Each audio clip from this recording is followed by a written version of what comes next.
It is Mat Mosley, the Mat Mosley Show, the E Radio Network, and a familiar voice and a familiar presence joins us now. We were telling you about that Wade Phillips was coming up. Now he is with us, and Coach, always enjoy hearing you. And that was really what really prompted my call to you. I always like checking in with you to see what's going on, but ESPN, first of all, welcome to the show. Before I dive into all this, you know how I can talk forever. Great to have you with me. Hey, thanks. Great to be with you, man. I was just with our buddy Ed Werder, and we were talking to the Cowboys' new defensive coordinator, Matt Eberflus, and so we were visiting with him, and there were some things he said, or he was talking about how he was going to deploy Micah Parsons, and for some reason I started thinking about you, Wade. I was like, golly, that sounds like something Wade would do or say or something. So it did bring back some memories. But this ESPN put out this list of the greatest quarter-century players, and we're talking about from 2000 to 2025. And Aaron Schatz from Football Insider's guy I've known for a long time, and I think Seth Walder was the other guy. But they really took a deep dive into all the numbers at all these different positions.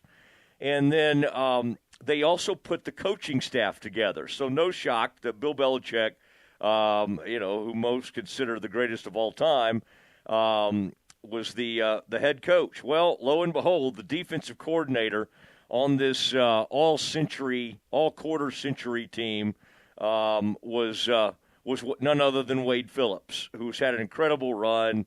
Broncos, Texans, had a really good run with the Cowboys as well.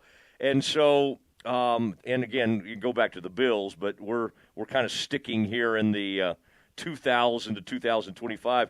Wade, it had to be kind of neat. I mean, not shocking because you put up incredible numbers, but how fun was that when that article hit? Did somebody have to say, hey, Wade, did you see this, or did you come across that before anybody tipped you off to it? Well, yeah, I heard from other people pretty quickly, but yeah, it's really cool. I'm really honored that they did that. Plus, I'm really honored that they honored a assistant coach. You know, they don't think about players and head coaches. They don't think about assistant coaches very often. So it was a real neat thing to happen to me.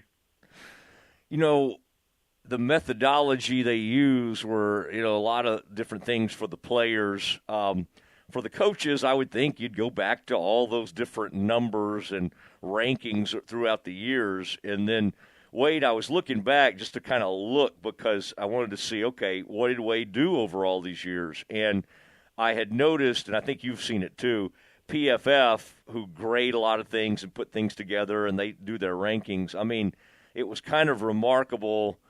You kept being top 10, a lot of times top 5, sometimes number 1 overall for numerous seasons. I mean, I mentioned the Rams. I mean, that was the most recent NFL team, but then with the Texans. And so at some point you became the coach. It's like, okay, do we want to go to the Super Bowl?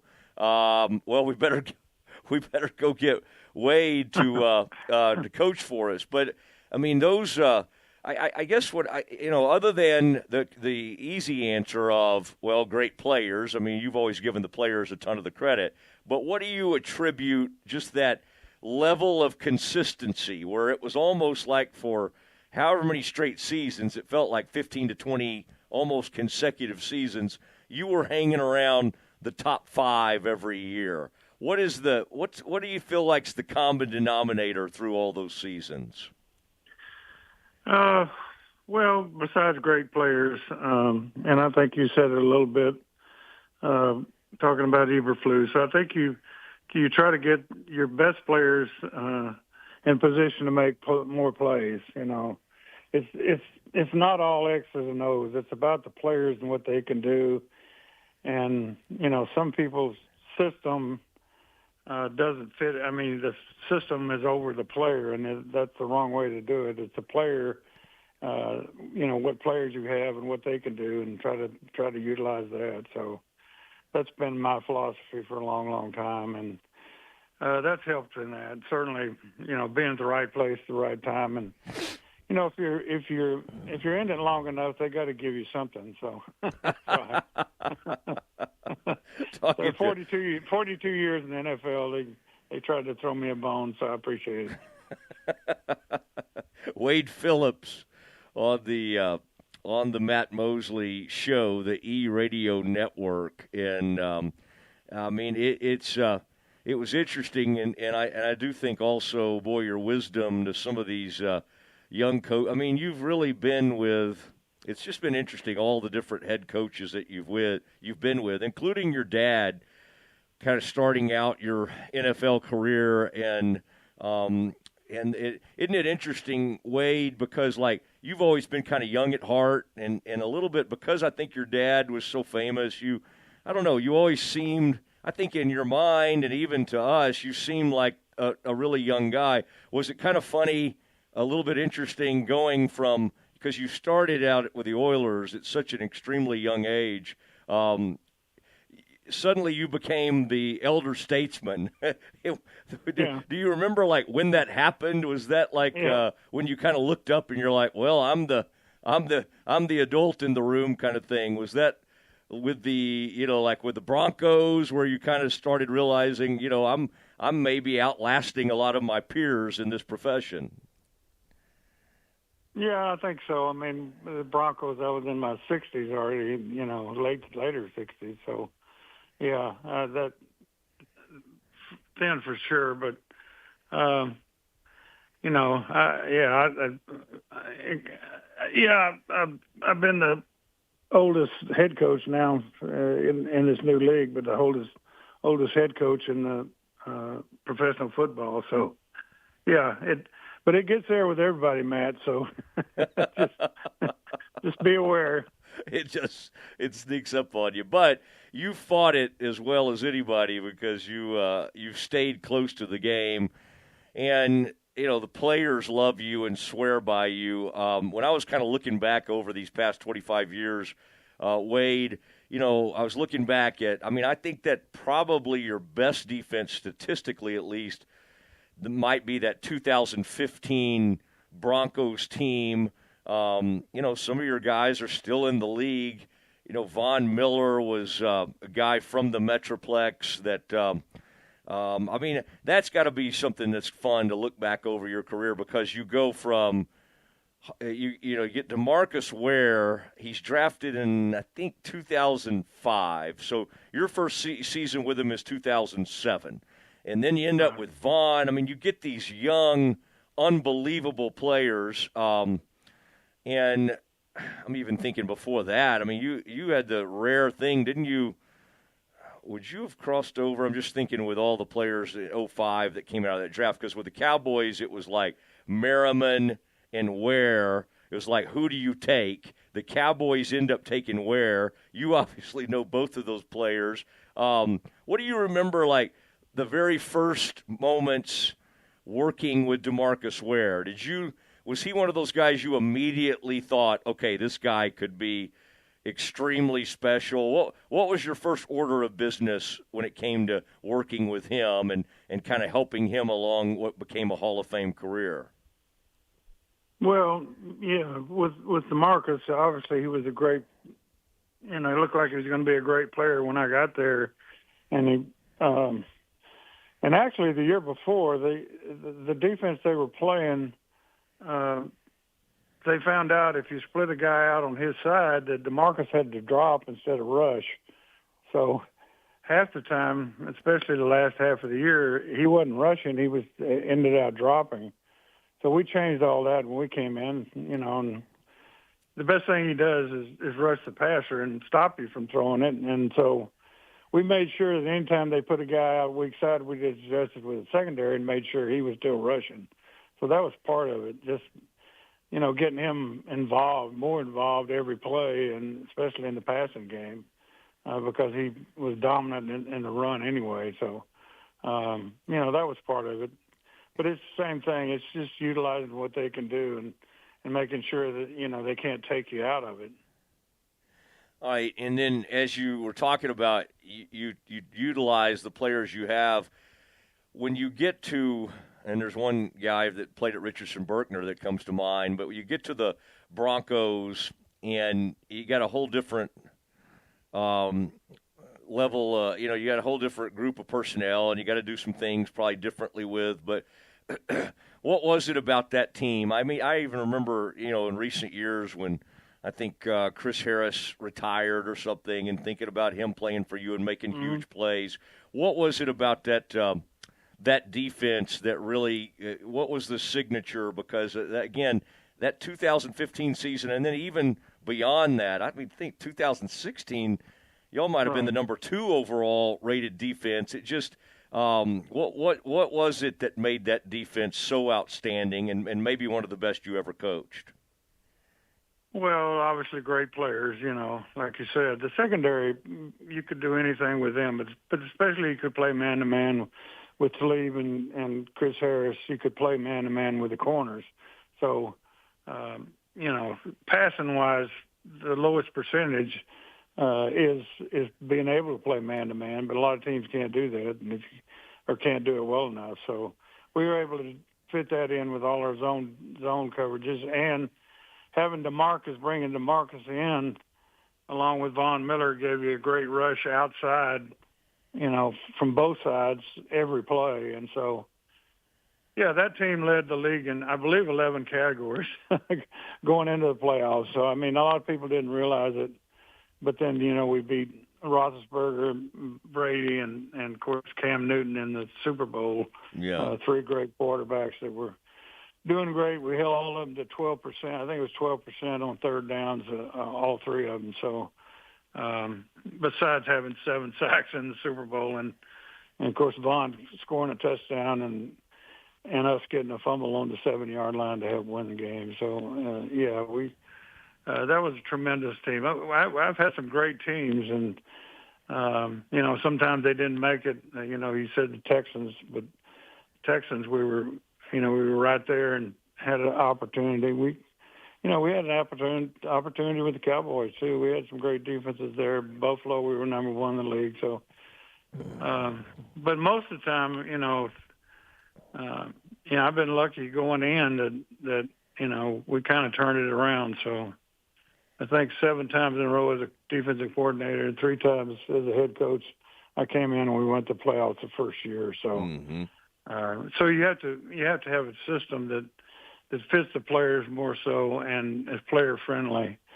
People say it's simple, but offenses aren't simple, so it's not an easy transition every year. But that group was as special as any I've ever run. Well, to win the Super Bowl.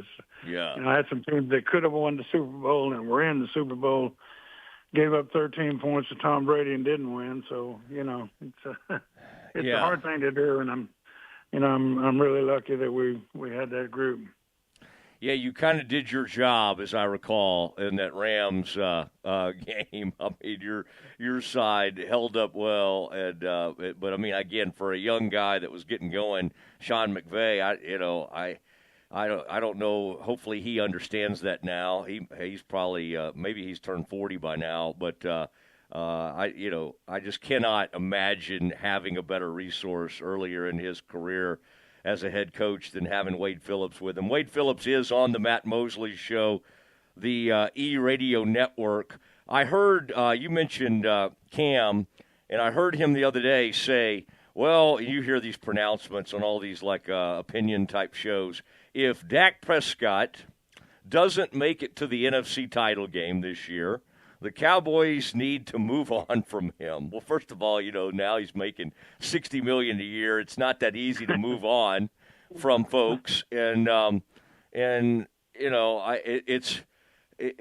Cowboys, by the way, Wade, as you know, having coached there and having come very close, especially in 2007, have not been to the NFC title game in 30 years. So to suggest that, well, they're just going to move on from a quarterback if they don't go to the NFC title game, well, I mean, that's not something they do a lot. And I'm just kind of curious because, you have a better perspective, having been around. You had Romo, and honestly, you probably had Romo in some of his greatest moments. And he had some good moments after you were gone, but I think you got him. He was a little bit wild when, and I know Bill loved him, but he was still a little bit erratic. And you got him, and things settled down a little bit. But just on Dak, you having watched it from afar, I know you still watch the NFL, even though you're coaching, but most of your coaching happens in the off season from the NFL.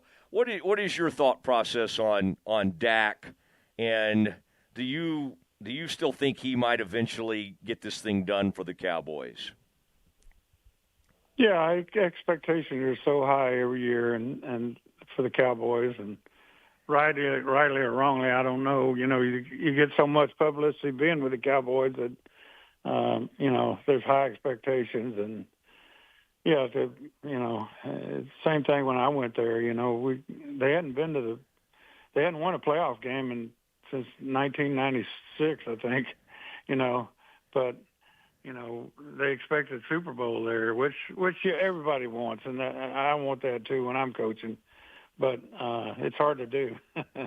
Mm-hmm. So, I mean, Romo obviously was a good quarterback and won a lot of games, and Dak's the same thing. I mean, he's won a lot of games now. It's not like, it's to win it all is a lot different than just winning games, and the very few have been able to come through and do that. But it takes a whole team, like I said. Our defense, we had Peyton Manning when I was at Denver, but he didn't have a great year. But the defense was so good that, you have to have something that pushes you over the top. Most of the time it's a quarterback only, or it is the quarterback, Mahomes, although they've had some really great defensive teams. But it takes a special year to go all the way or even win playoff games, So first of all, getting there in the playoffs is tough now, especially with the Cowboys, with Commanders and the Eagles being so good. That it's a tough road. Yeah, it is remarkable. I kind of find it interesting, you having been with around the Bolin family. I'm trying to think all the ownership family, the McNair family in Houston. But when you got to Dallas, and of course I had been there covering Bill Parcells, but when you got to Dallas for that 2007 season, first of all, who was obviously your career spoke for itself, but a lot of times either your agent or somebody kind of gets you going or introduces you to Jerry. How much had you crossed paths with the Jones family, and how did that come together like it did? Because as I recall, the person you were up against, Wade, was someone extremely close to the Jones family, and that was Norv Turner, who played a huge role in some of those 90 Super Bowls teams and was with Troy Aikman. So I remember, at least from my vantage point, thinking, wow, well, Wade just overcame a pretty formidable foe in someone that close to the Jones family. What do you remember about that, the build-up to you being hired for the Cowboys? Who was kind of the person either lobbying for you, or had you gotten to know Jerry a little bit over the years? How did that come together like it did? Yeah, I knew Jerry a little bit, but not a whole lot going into it, and Stephen. But, a lot of it came from, where I'd been before. I was with the Chargers. When I went to the Chargers, they had the first pick in the draft. So they were the worst team in football. They had won 4-12 when I went there, and we went 12-4 the first year, and then my last year there we were 14-2, and that's when I got hired by the Cowboys. So, I think they just looked at the record and said, Mm-hmm. hey, and my whole career too. Besides that, I've been a lot of places and won a lot of Mm-hmm. games. So, and like I said, most of the places I'd been the first year, we really did well. So, from the year before. So, I don't know. But I didn't know Jerry and Stephen, but the process was, they interviewed a lot of people. There was at least 6 hours I talked to them, I know, straight, seemed like. So, they were very thorough, and, they ended up picking me, and I was really excited about that. Well, it was an incredible opportunity, and boy, right away, I just think you were a great change-up in a certain way, and then obviously just everything you brought from your defensive acumen. Boy, y'all had a great run at it, and really came close in that 2007 season. But that was. That was. Had you ever been? There's no way to be prepared for what that's like to be with the Joneses, like, and have an owner that active. Is there, Wade? It's. I bet that was a very interesting thing for you to deal with. Well, Was that fairly easy for you, or would it take you a while to get used to having someone that was constantly doing interviews, and you were kind of having to see, okay, what did Jerry say on this, and I need to make sure whatever I say lines up with that? How different was that? Well, it's working with a general manager. He's the general manager. I've worked with general managers, Yeah. and so everybody looks at him as the owner, certainly, which he is, but he's also the general manager, which, it's working with the general manager. That's what you're doing. And so, and the Jones family, they're just, they treat you like family. They take you in, it's a family atmosphere. Most of them are working there, and, they took my wife to all the games, and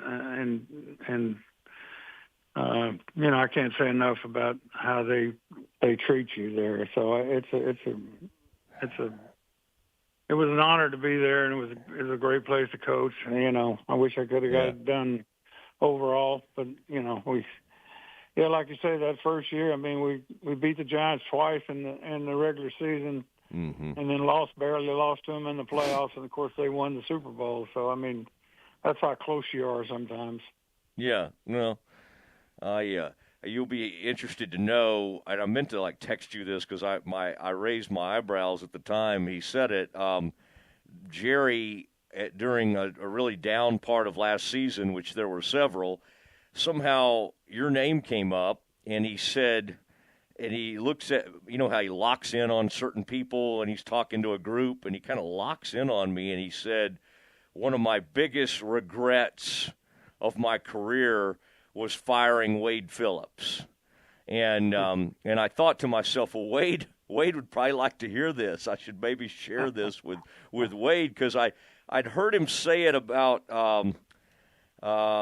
whoever was coaching the Cowboys in the late 90s, I think he was quick to, they had made the playoffs, but he ended up firing him anyway.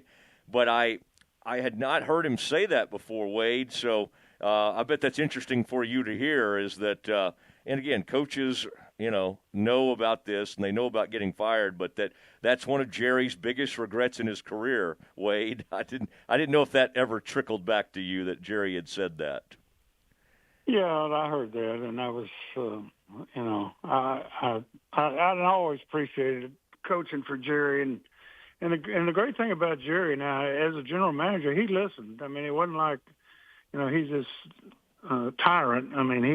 He listened. If he agreed with what you said, well, then he'd try to get it done, and he always tried to get good players for you. So that, that's what you want out of a general manager, and certainly out of an owner too. Because some owners, they're a little tight on the budget sometimes about getting players. But Jerry always tried to get the best players he could for you. So I always appreciated that as him as an owner and also as a general manager. Yeah. Well, last thing I had for you, Wade, you've really, and again, for people that don't know, you continued as a head coach in recent years, the XFL, the Roughnecks, and then the Brahmas of that UFL. And just like always, you've not only won a title, but you keep having these number one defenses, and so y'all have had a lot of success at that level. Now in April, I did notice you stepped away. At the time, the report was for personal reasons. Can you update us on how everything's going? And I know you got a birthday coming up. I won't throw that number out, but it's it maybe it be in the 70s. Yeah, that's a big number. It's, by the way, it's just a couple of days away, so that's kind of exciting. But what are you? How are you feeling about everything? And are you still jonesing to coach, or are you thinking about actually retiring? Yeah, they've asked me if I'm retiring about the last 10, 15 years I coached. So. But I had some health problems, and mainly it was the medicine I was taking, the side effects from the medicine. The medicine was good, but and it was helping me, but the side effects were real bad, so I had to take a leave of absence. Hopefully somebody will want me back this year. We'll see as far as the league's concerned. But I just enjoy coaching, and that's what I've done my whole life. And hopefully I can do it again. We'll see. But I changed the medicines, and that's really helped me. And I'm feeling a lot better now. So if they want to hold us coach in the in the coaching profession, I guess, or the oldest coach in the league, I guess, then I'm available. So we'll see. I like that. We'll get that out there. That's a good slogan. All right. Well, I love doing this. Love catching up with you. I was researching this a little bit. Yeah, it's I saw you in your old coaching shirt, like your first high school team you coach for. Somebody had tweeted that out. I guess that's a great thing about social media and Facebook. Yeah. Everything's remembered. In my, you talk about young. You probably were about 21 or 22 years old. What was the name of that high school? Orange High School. Orange Stark High School. Yeah. Stark. That's what it said on the shirt. Yeah. Stark. Yeah. Oh my gosh. Well, that area, people love your family to this day, where it be Port Neches, where you're from, and I've got family there, and that whole triangle or whatever and I used to Golden Triangle, the Golden Triangle, and then I'd go to the state title. I'd see the Port Arthur Bumblebees come in there, and wow, I mean, you talk about athleticism off the charts, but a lot of great athletes and even some great entertainers came out of that Golden Triangle, and I count you as one of those, and some great coaches, and certainly you and your dad. My gosh, we could talk about your dad forever, but I wanted to talk about you today, and because of all your accomplishments. So, Wade, I really appreciate this, and all our folks across our tri-state area, I think, they really appreciate you and everything you've accomplished. Well, thanks, man. I appreciate you doing this. Thanks a lot. You bet. There he goes, Wade Phillips, former head coach of the Dallas Cowboys, just named to the top defensive coordinator on the All-Quarter Century team by ESPN. A couple of nuggets on the College World Series is next, and we'll have to say goodnight.